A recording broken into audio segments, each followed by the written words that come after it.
At exactly 5:48 in the morning, Pacific Standard Time, on April 2nd, 2026, the silence of the North Pacific was shattered. Deep beneath the dark turbulent waters of the Queen Charlotte Sound, the Earth's crust gave way.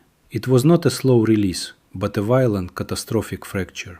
Within seconds, the seafloor beneath the Hecate Strait ruptured at a magnitude of 7.4. This is not a distant threat or a simulation. This is the reality of a massive geophysical event occurring in real time within Canadian territorial waters.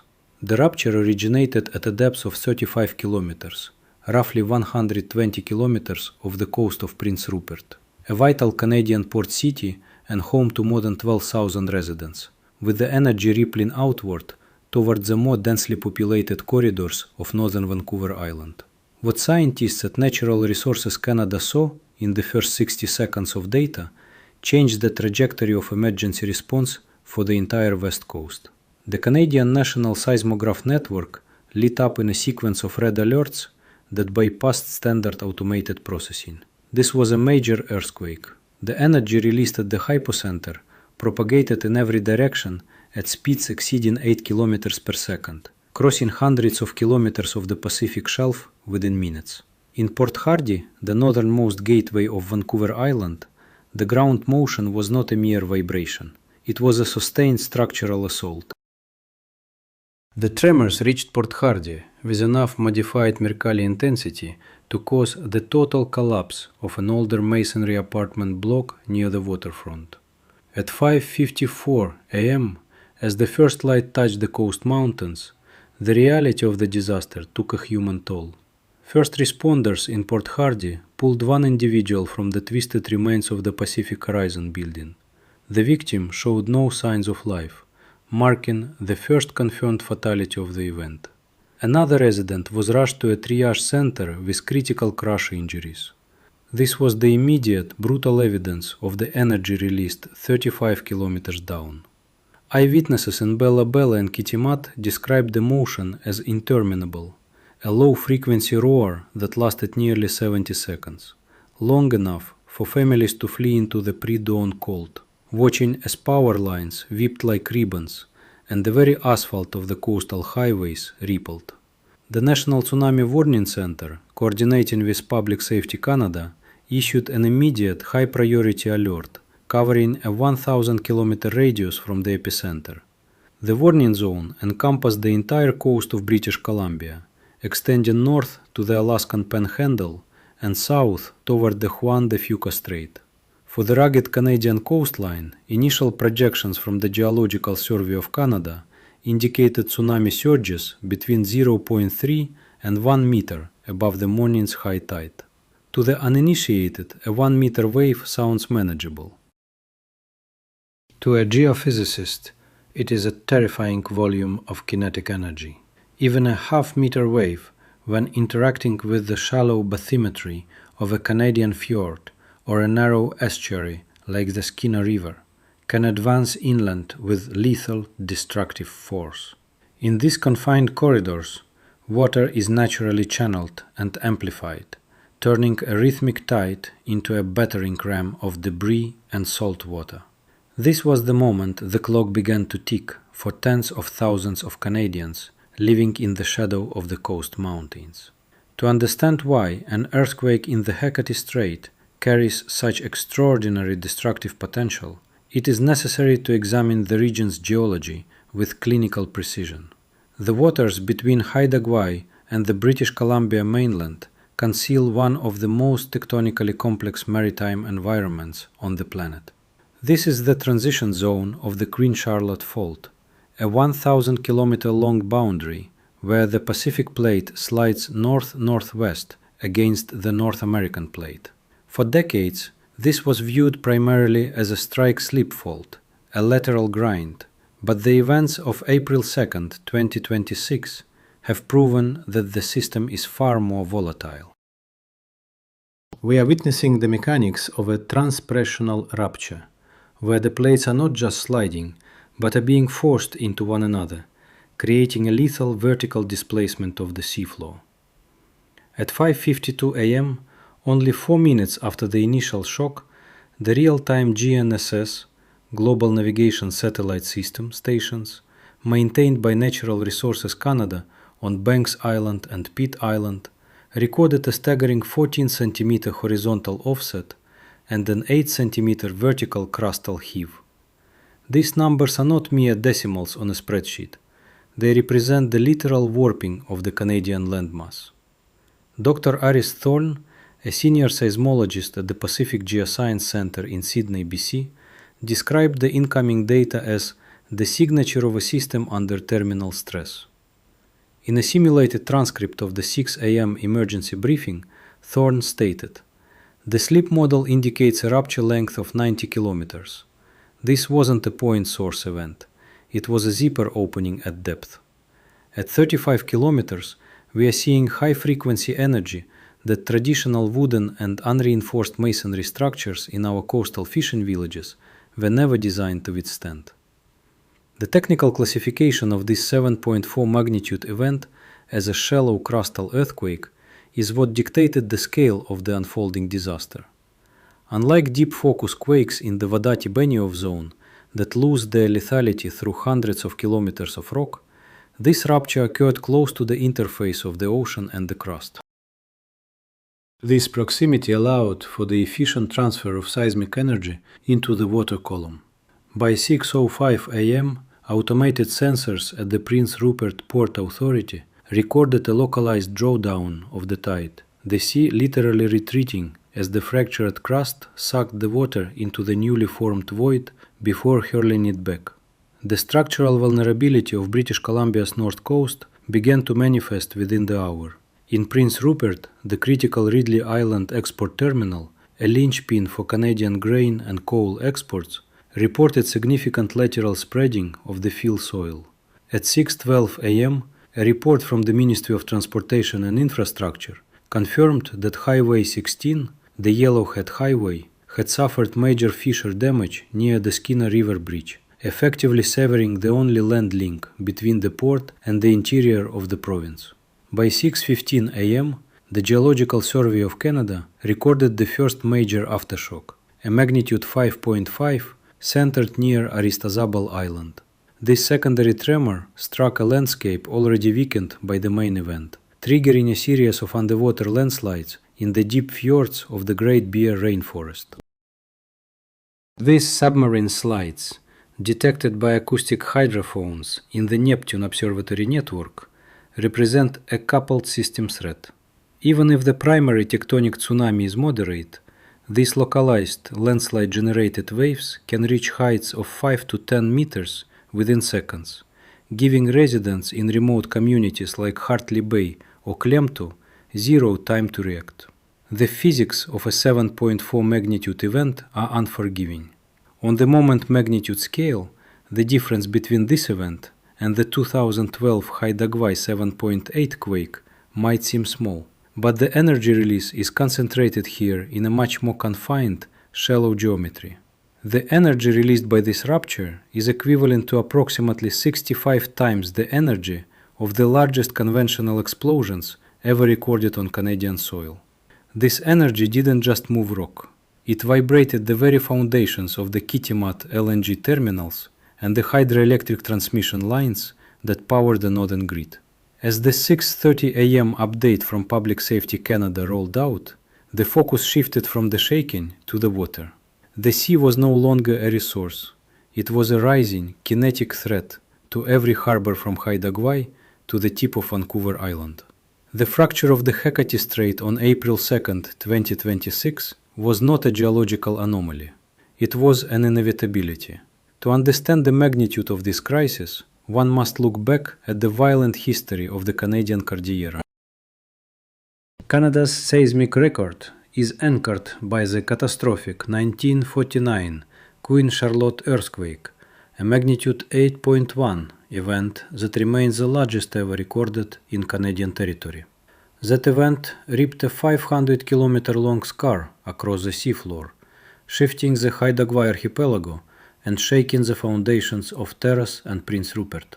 But while the 1949 event was primarily a horizontal slide, the 2026 rupture represents a more dangerous evolution.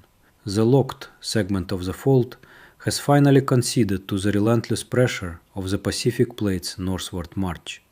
Data from the Geological Survey of Canada, GSC, confirms that the seismic energy stored in these complex plate boundaries is effectively inexhaustible on any human timescale. For decades, the transpressional nature of the Queen Charlotte Fault, where the Pacific Plate is both sliding past and being forced beneath the North American Plate, was a subject of academic debate. The 2012 Haida-Gwaii magnitude 7.8 earthquake provided a warning, proving that this fault could generate massive thrust forces. The 2026 event, however, occurred in the shallow, constricted waters of the strait, where the bathymetry acts as a megaphone for kinetic energy. Statistically, the energy released by a magnitude 7.4 is staggering. Using the moment magnitude scale, the relationship between energy E and magnitude M is defined by the formula log 10E equals 4.8 plus 1.5 m. A magnitude 7.4 releases approximately 160 times more energy than a magnitude 6.0. In the context of the April 2nd rupture, this equates to the energy of roughly 3.4 billion kilograms of TNT. This energy did not just dissipate, it coupled with the fragile glaciated slopes of the British Columbia fjords. The danger of this region lies in its coupled systems. When the primary tectonic wave from the 7.4 quake hit the steep underwater slopes of Douglas Channel, it likely triggered what the GSC classifies as a secondary tsunamigenic event, a submarine landslide. This is the nightmare scenario for coastal British Columbia. In 1975, a relatively small underwater landslide in Kitimat Arm produced an 8-meter wave that destroyed local docks. On April 2, 2026, the scale was exponentially larger. Projections from Ocean Networks Canada's Neptune Observatory, which monitors the seafloor in real time via a 800-kilometer loop of fiber optic cables, suggested that the initial tectonic wave was amplified as it moved into the narrowing inlets. The cyclicity of these events is a mathematical certainty. Since the late 19th century, the Queen Charlotte Fault system has produced more than 7 earthquakes greater than magnitude 7. Natural Resources Canada's long-term forecast models had indicated a 15% probability of a major rupture in this specific sector within the next 50 years. The April 2nd event proved that probability is a cold comfort when the big one of the north finally arrives. There is a terrifying twist in the data from the weeks leading up to the rupture. Scientists at the University of Victoria, analyzing data from the Canadian National Seismograph Network, had noted a series of slow slip events, episodic tremors and slip, ETS, deep beneath the Hecate Strait.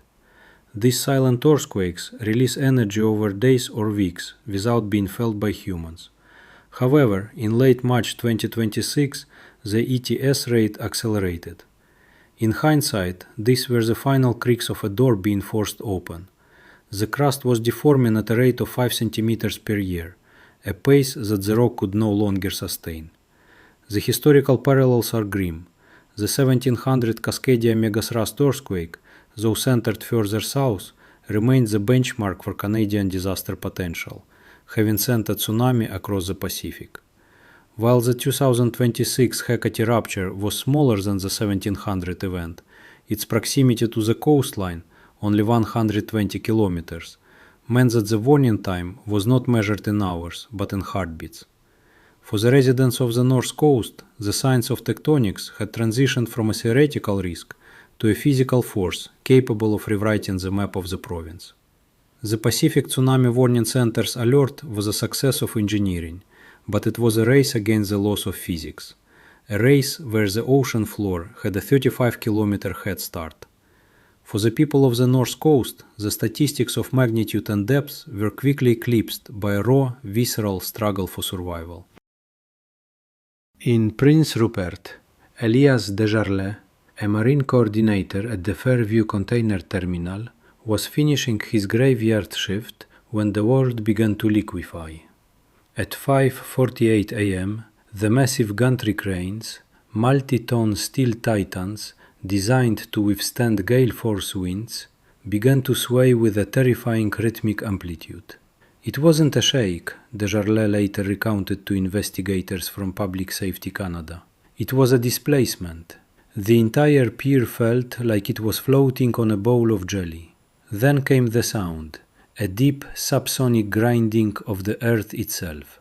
Within seconds, the terminal's automated systems triggered an emergency shutdown, but the damage was done. Lateral spreading of the reclaimed land caused the rail spurs to buckle, instantly paralyzing the port of Prince Rupert, a critical node that handles over $60 billion in annual Canadian trade.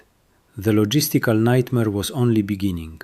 As the tremors subsided, the clock-is-ticking reality of the tsunami warning took hold. In Port Edward, the historic North Pacific Cannery, a National Heritage Site, sat directly in the path of the projected surge. Local RCMP Constable Sarah LeBlanc began a door-to-door evacuation of the low-lying coastal strips.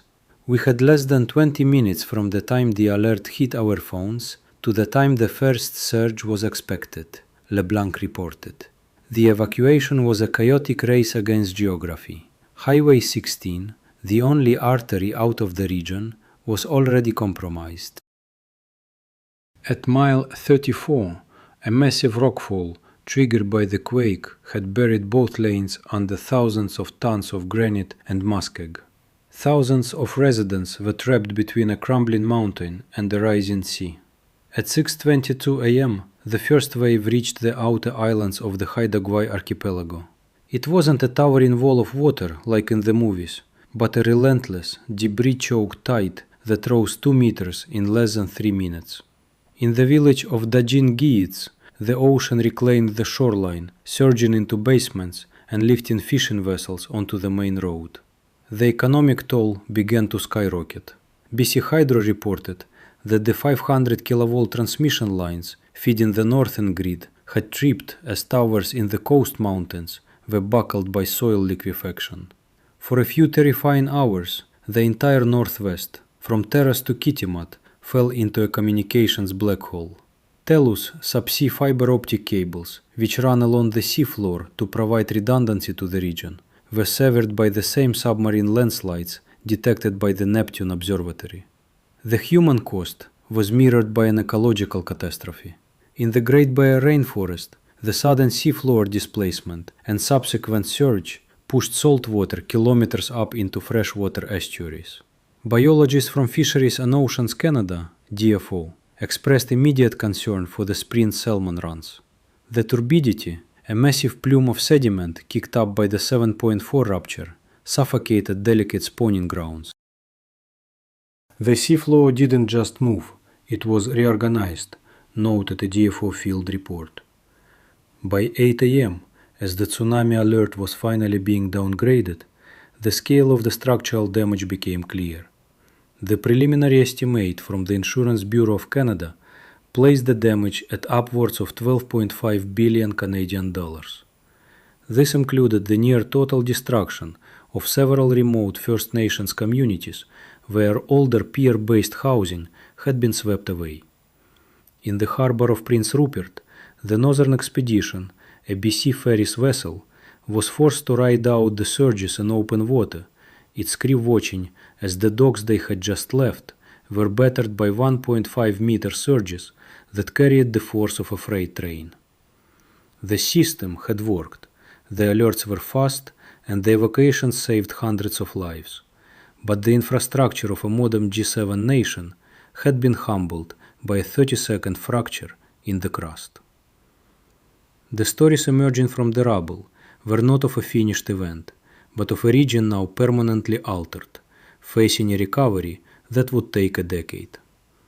The earthquake of April 2, 2026 was not a finale, it was a prologue. In the aftermath of the rupture, geophysicists at Natural Resources Canada, NRC, began the grim task of calculating Coulomb stress transfer. When a 90-kilometer segment of the Queen Charlotte Fault slips, the energy doesn't simply vanish. It is redistributed. Initial models published by the Geological Survey of Canada, GSC, in the weeks following the event show a dangerous increase in static stress on the segments immediately to the north and south of the rupture zone.